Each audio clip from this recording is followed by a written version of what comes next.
Hello everyone, welcome to the preview for the Chivy Derby. It's Manchester United versus Arsenal at Old Trafford, game week 1.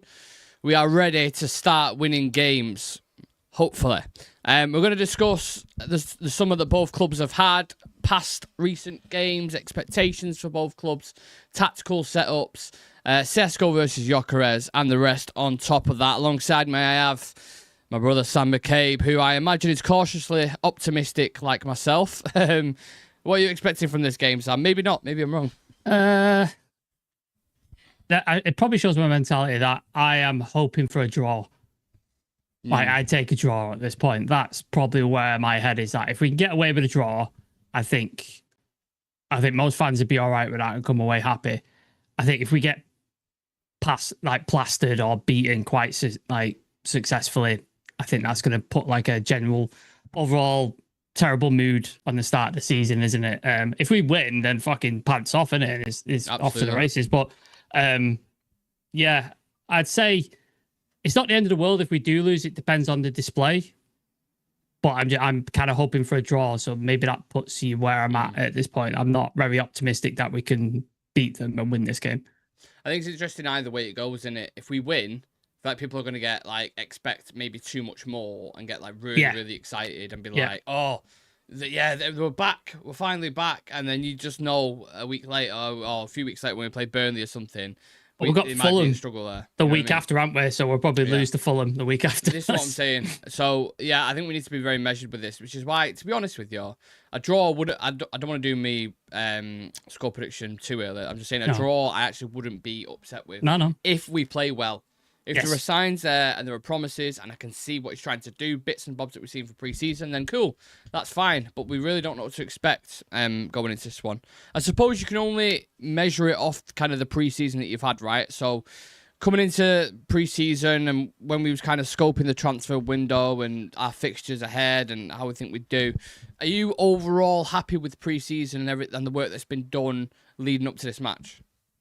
I think the way we've moved and the deals that have been addressed, everybody was saying last year, goals would have an issue. I think we scored, 44 goals? I think we scored last season. So not good enough, just nowhere near good enough in order to sort of try and compete in this league. So we've addressed that. We've gone out and got Mbeumo and Cunha, who two of the top scorers in the league and assists for the last couple of years. And then you've got a young striker who's on his way up.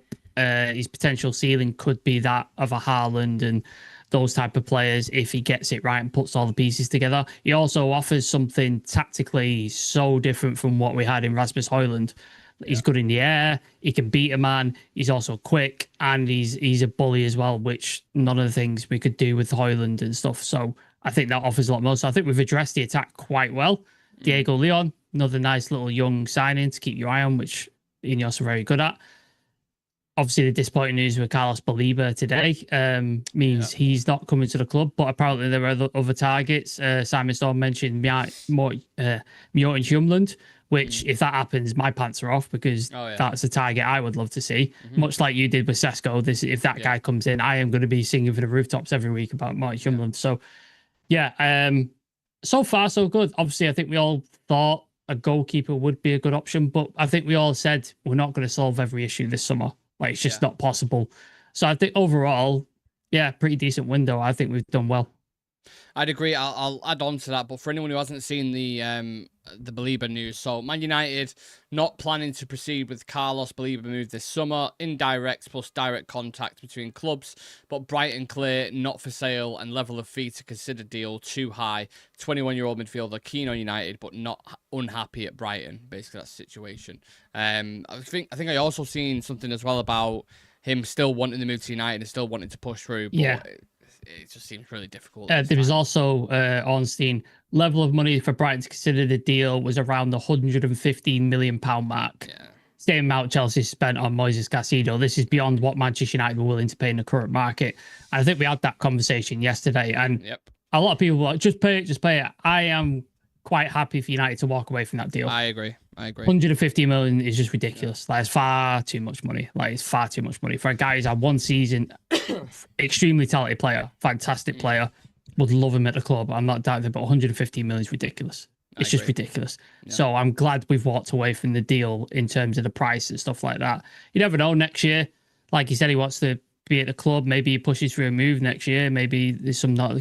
We've got good terms with Brighton now. We've respected their decision. We've not fucked around and stuff like that. So yeah, it could happen in the future. But now let's move on to other targets. Let's get somebody else.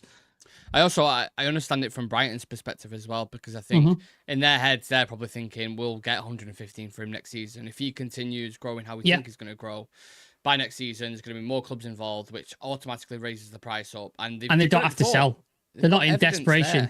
They're not in desperation to sell players. No. Like they've got money, they buy well, and they sell high, so they don't need to sell. They're not in a desperate position where that we need to shift him. So they hold all the cards really. Like that's the way it is. Bringing it slightly back to pre-season, it was a bit of I don't think it wasn't. It definitely wasn't as bad as the last pre-season. So the pre-season of Ten Hag, where Mount came in and there was like it started really slow with a lot of youngsters in the team. Wan-Bissaka was making mistakes. I'm just trying to really scrape the back of my mind. Sancho playing up front. Sancho was playing up front, and that was really really didn't like that pre-season. I feel like this one is a little bit different. There's a lot of togetherness. The team seem more cohesive. They've obviously got the new Carrington. The players that have come in seem to be gelling really, really well. So based off all that, you can only say like it's what we wanted. Kind of our pre-thoughts heading into it. So I'm happy with that. But there was a couple of games towards the end of pre-season which I would have liked to have got out of the way in the first couple of games, so you can kind of work on those issues. Was the Everton one first and foremost? I feel like we really struggled to deal with the physicality in that game. And they bullied us quite a bit, which doesn't bode well if you're playing against an Arsenal team who are, kind of incredible at set pieces and have some physical players in their side as well. And they have units in the midfield. Like Declan Rice is a unit in that midfield. Yeah. I think it's good that Thomas Partey is no longer there because he's always in an issue. For many reasons. Like, I mean, outside of things, he's a terrible, vile human being, but on the pitch, he was a problem for United, so he's gone. But you've now got to deal with the threat of Martin Zubimendi, who very good playmaker. His passing ability is fantastic. His vision, his positioning and stuff. So that's another different issue you now have to deal with. And obviously, we'll touch on Gyokeres later, which is another thing. Yeah. What do we need to get right against Arsenal, do you think, specifically? Like, what worries you about him going into this game? Like, the areas that we need to work on, our weaknesses is a better question, probably. I think our defence is solid. I think we've got really good defence. Lenny Yotto, Aiden Heaven, Leacher when he comes back, De Ligt, Maguire. I'm probably missing some people here as well, off the top of my head. Anyway. Shaw? Yeah. Can he stay fit? We'll see. We'll see. So I think our defence is solid. Obviously, the goalkeeper is suspect. That's an issue. Like you said, set pieces, free kicks, those kind of things. He's liable to a calamity, letting him go past him, letting him stumble past him. That's a big issue. Midfield, I think they stack up way better than we do. Ugarte, I don't know. I really don't know with Ugarte at this point. He worries me. He really does worry me. It seems like Amarin doesn't favour him as well. Yeah. That's the main worry. Yeah. So having that physicality in the midfield is a worry. Casemiro did have it, but he doesn't have the legs now to sort of keep up with it. Bruno isn't that type of player. So is Kobe Mainu? Can he be that guy? I don't know. Is it too young? Is he not that position? So the midfield is the biggest worry for me because they've got really good players in there.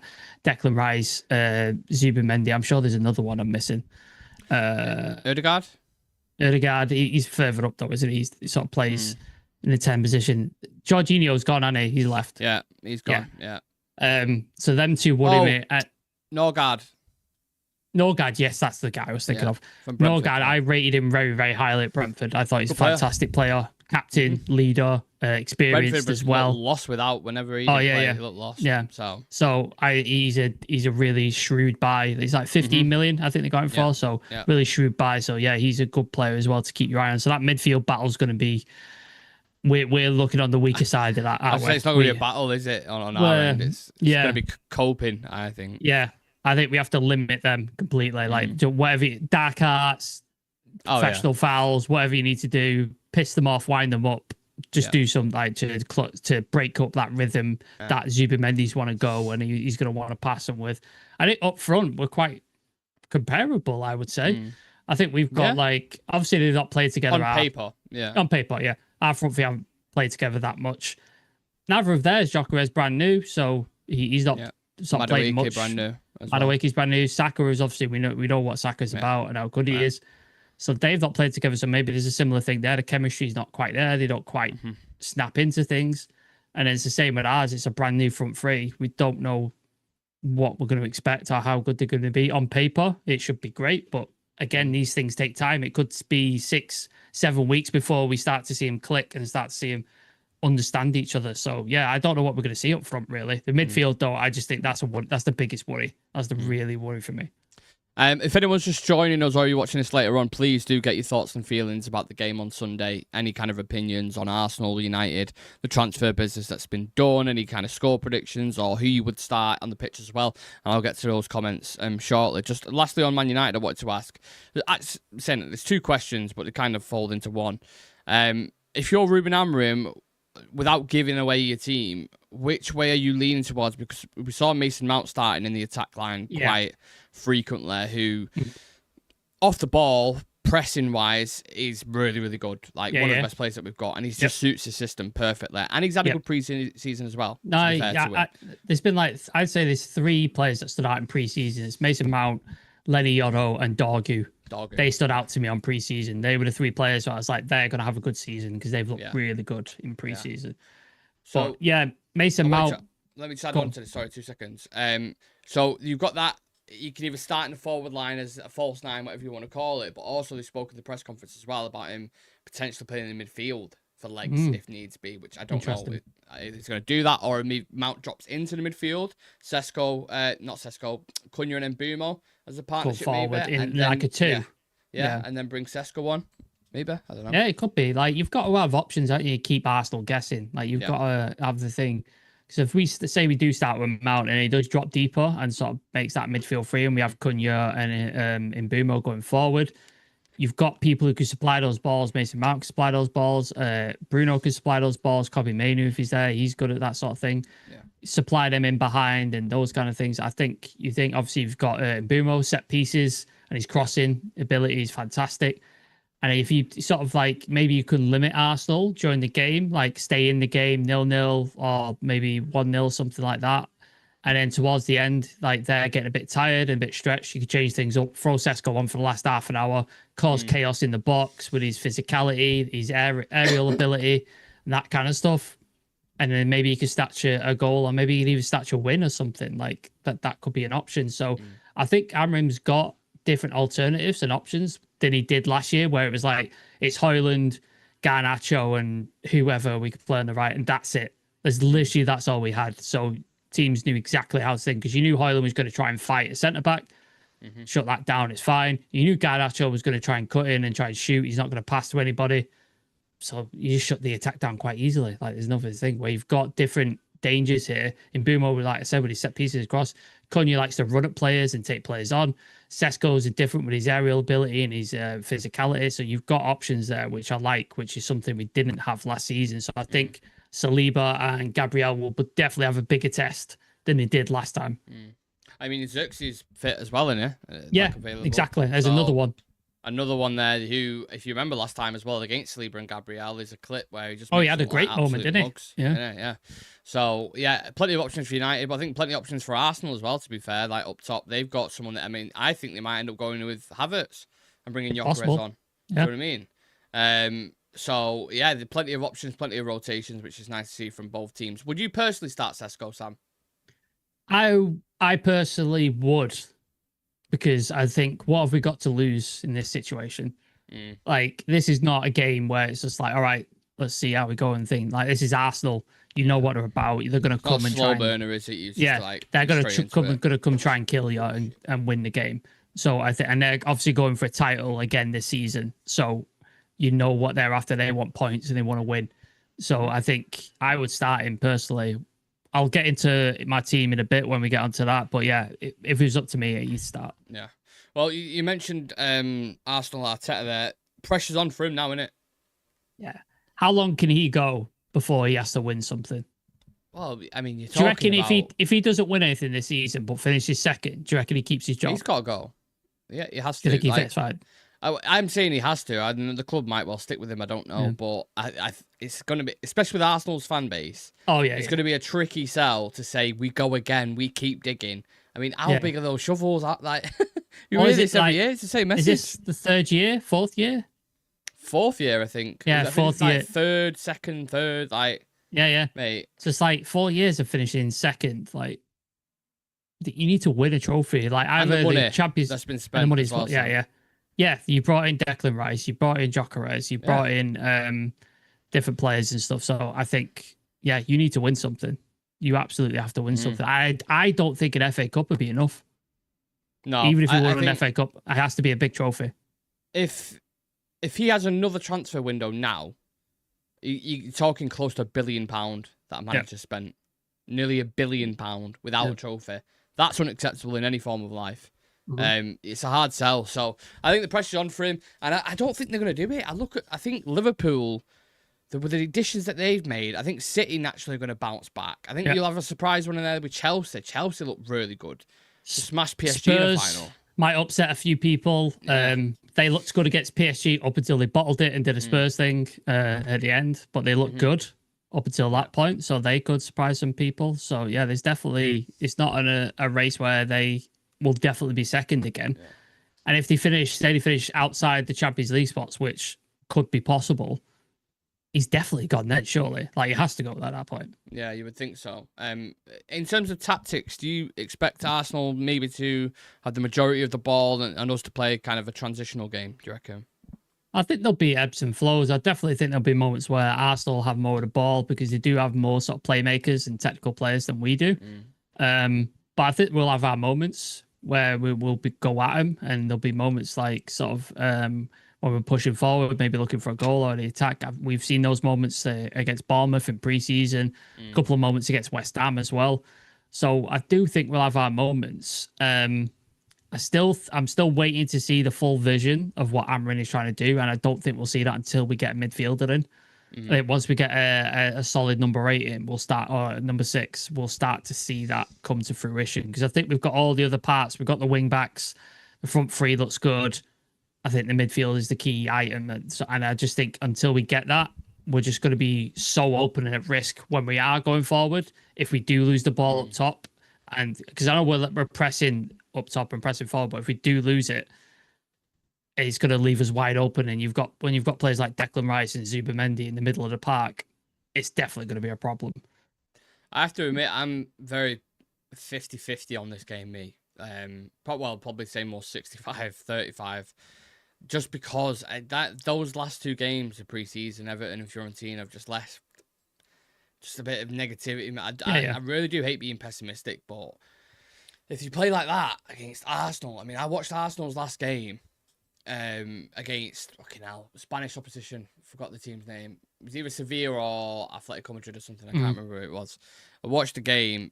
And they look good, man. They just looked well organised. Arsenal are always sound defensively anyway. They're one of the best teams in the league in terms of defensive. Good and they keep the ball a lot, they pressure. Good centre-backs. Yeah, the best goalkeeper in the league, you would argue. Saka delivers for him on a consistent basis. And they've probably got arguably one of the best midfields in the league now at the minute.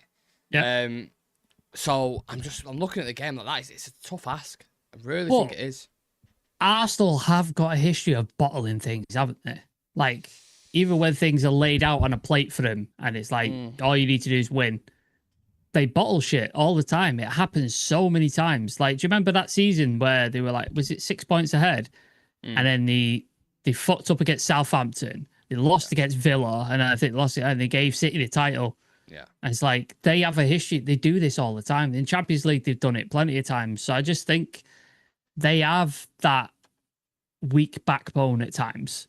Yeah. And I think you can expose it. Like, you can put them under pressure and make them wilt a little bit. And Gyokeres hasn't looked great, has he? Like, in his do you think he'll score against us? Oh, definitely will. He'll definitely score. Yeah. Like, it's going to happen, isn't it? Like, it's just written in the stars, isn't it? It's a player we wanted. It's Amrim's striker. And he's playing it like it's just written in the stars, isn't it? Yeah. Oh, I only hope is Sesko comes off the bench and scores. If he does, mate, it's going to be limbs in it in the Stratford end. That's what I mean. Like, that's the only thing I can hope for. Oh, what a dream. Fucking love that. Any comments, Sam, in the chat? Yes. Let's read some comments. I'm gonna have to get rid of a guy because he's just putting a Arsenal random fan, thing. He might be. IG user. Goodbye, dickhead. Right. UTFI Nave. All right, lads. Good to hear about Balibo. Without a good centre midfield, we're not challenging for anything. For me, the deal is dead. We won't get next season either as more clubs involved. Hello, lads. Not worried too much about missing out on Balibo. 8 weeks ago, we were concerned about not getting any signings. Now we're upset missing on record signing. We will be fine. Charlie, I feel like United did the right thing here. 150 million as a start bid is crazy. Brighton not playing ball at all. Let's see who else we can find. McMillan, I disagree, Nathan. From what Odyssey said, I think we have spoken to believe he will give United first choice. I think United will have more money as Casemiro will be off the books. Ugarte, will he get sold? I don't think so. Nick? This season? No chance. No chance. Next season, I think there'd be a big chance, to be honest with you. Yeah.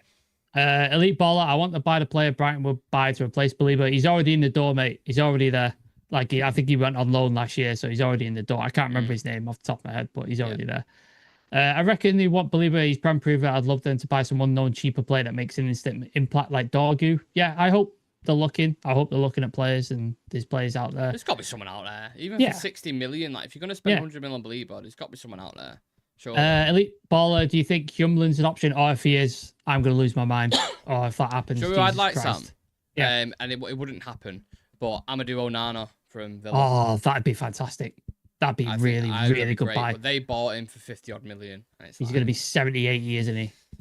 Minimum. It's going to be expensive, but I'd like him for that profile. They do need money, Villa.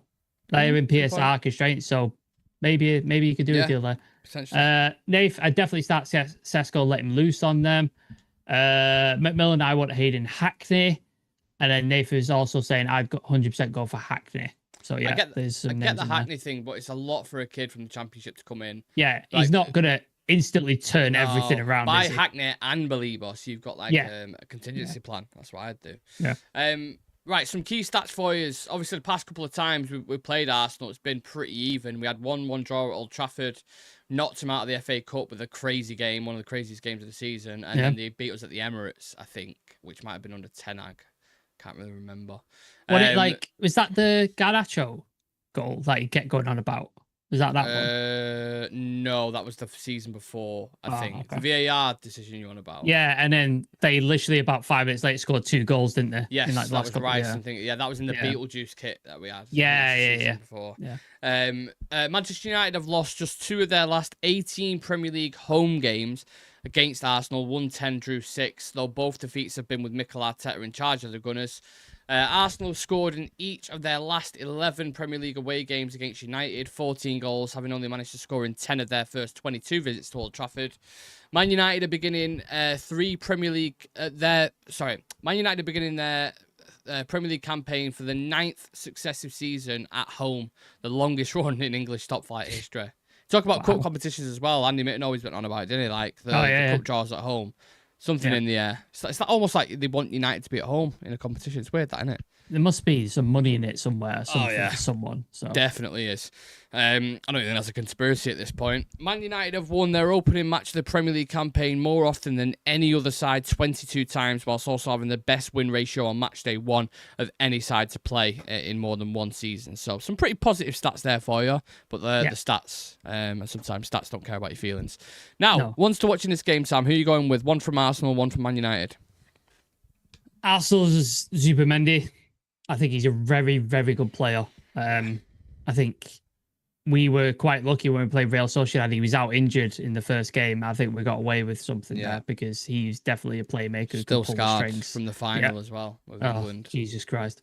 There goes my light, as is tradition. He's a really good player. I love the way he plays, his passing ability, his ability to position himself for the right thing. I'm surprised more clubs weren't after him, in all honesty. I think there was a couple. Was there? I think he just kind of prioritised Arsenal. And I'm not in a weird situation like Cunha and Mbumo did with us. Fair enough.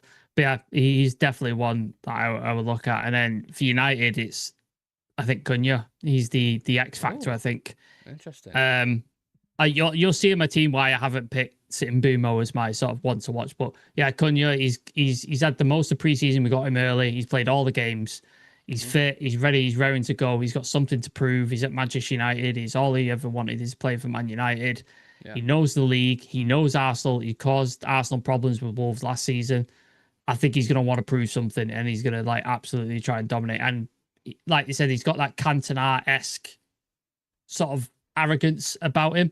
So I hope that sort of comes out and he plays really well. So yeah, he's the one to watch for me.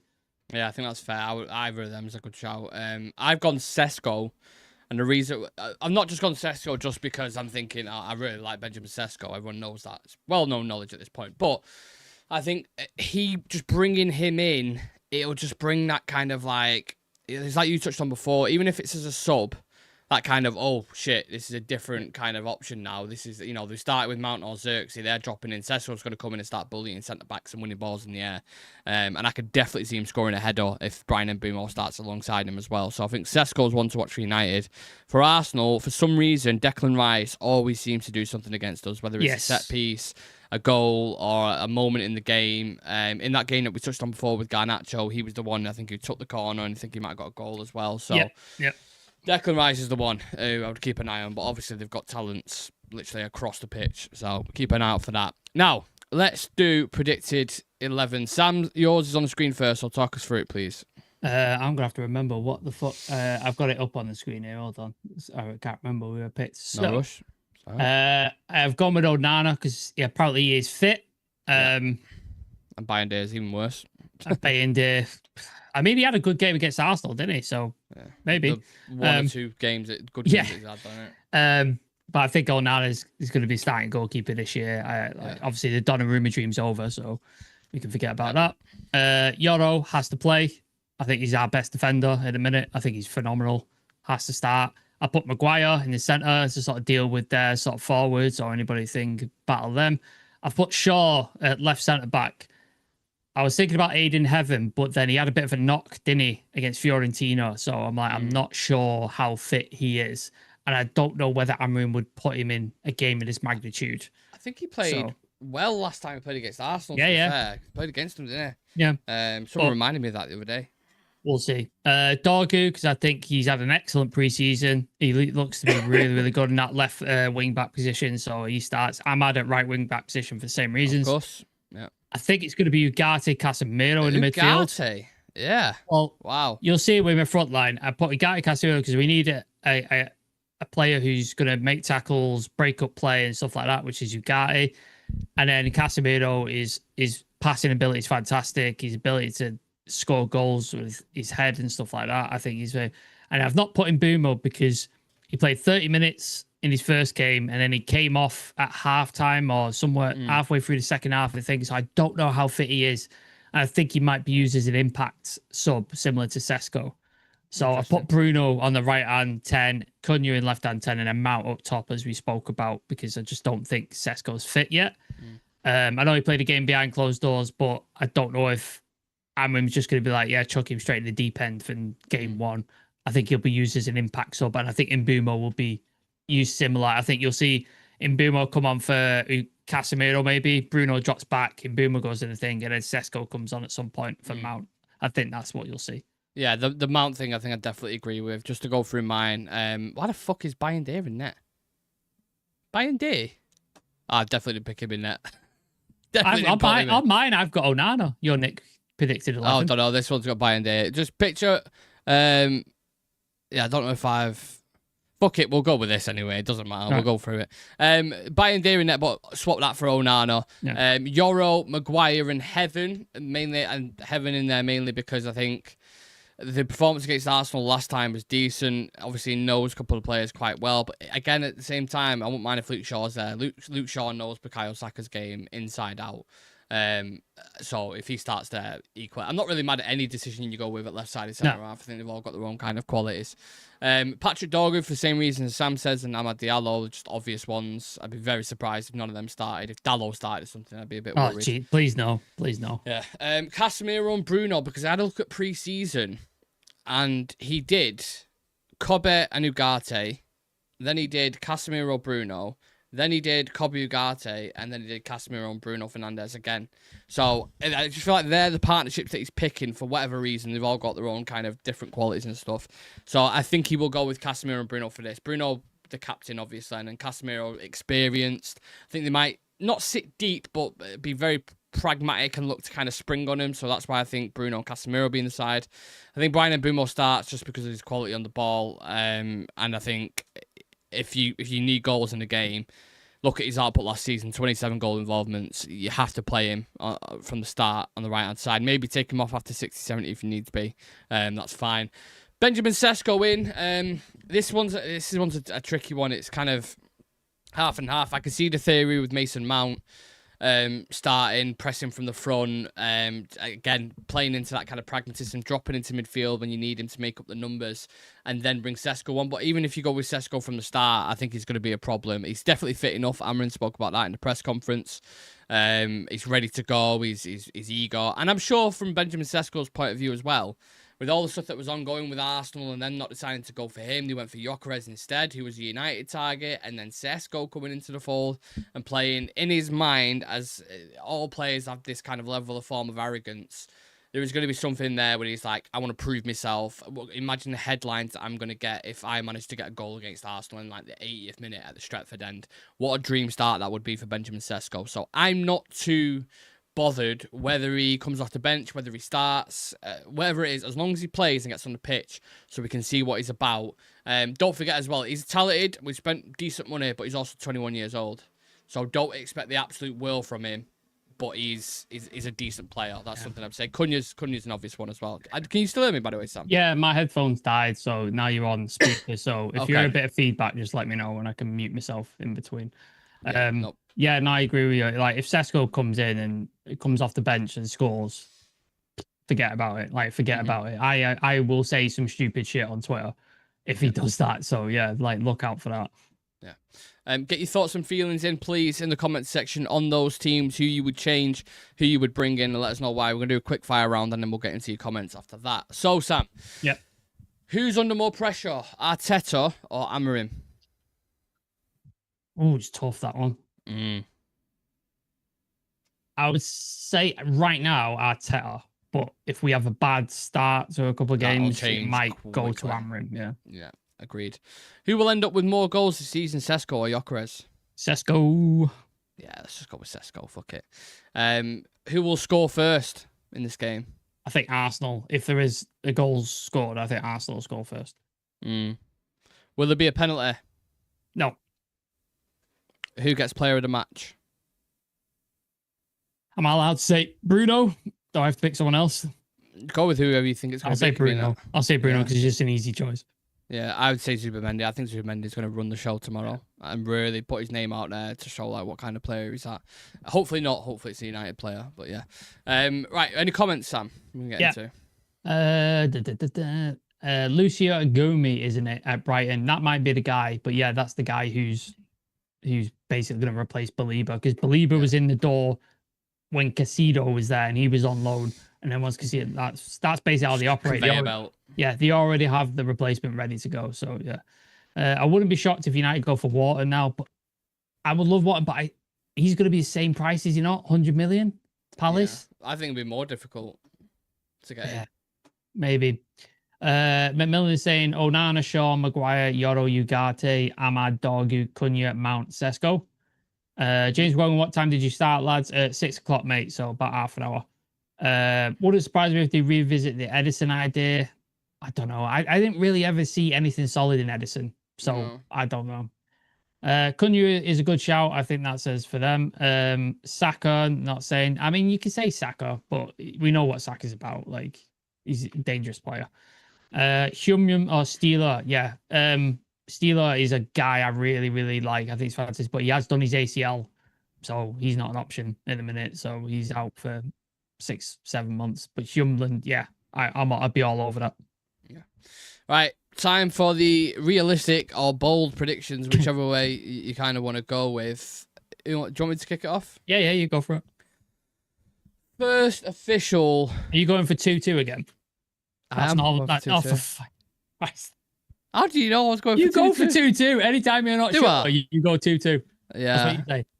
I think this is going to be a good game, I think it's going to be one you look back at and you go, okay. And both kind of show where they're strong. I think we're strong at the forward area. I don't think you can count that out. No. Now, obviously, we're not seeing enough of it in pre-season, but I think with just the sheer talent you've got on the pitch, Ahmad, Bruno, Sesko, Cunha, and Boomer, if they don't get a couple of goals, I'd be worried. If we don't score at all, I'll be fucking worried.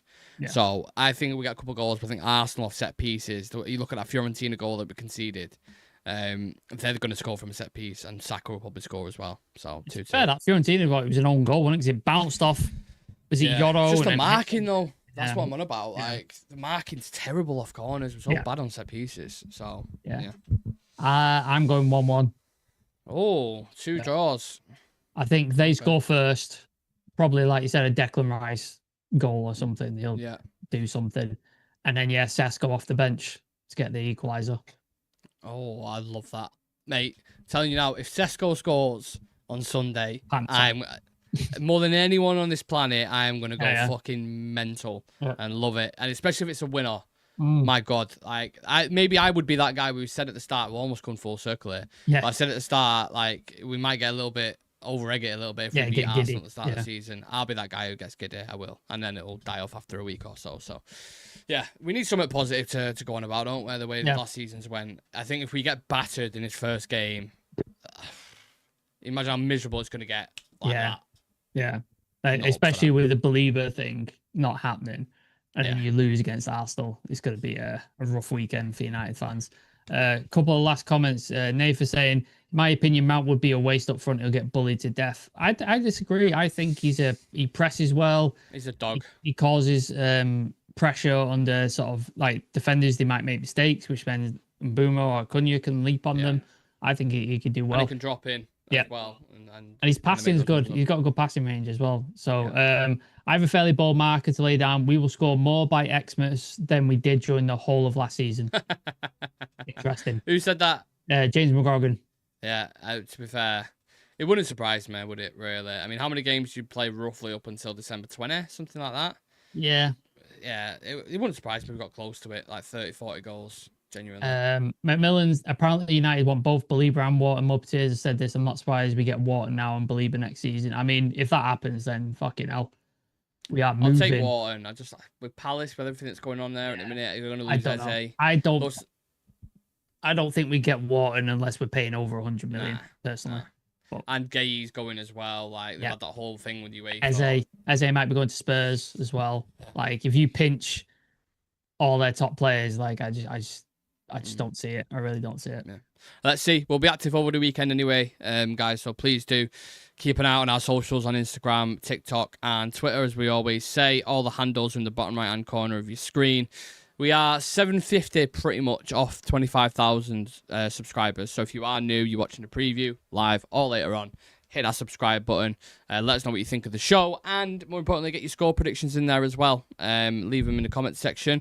And let's see what happens on the weekend. We'll have a pre-match build-up as always and a post-match. I've purposely booked work off for this because I was like, I'm not fucking missing this game. No chance.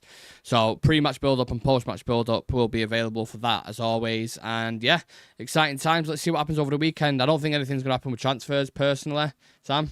No, that Belieber thing seemed to be the one thing, didn't it? Dead in the water, it seems. Unless we move absolutely lightning quick for a midfielder, which I don't see happening. I wouldn't expect anything. Right. Take it easy, everyone. Appreciate you tuning in. We'll see you guys.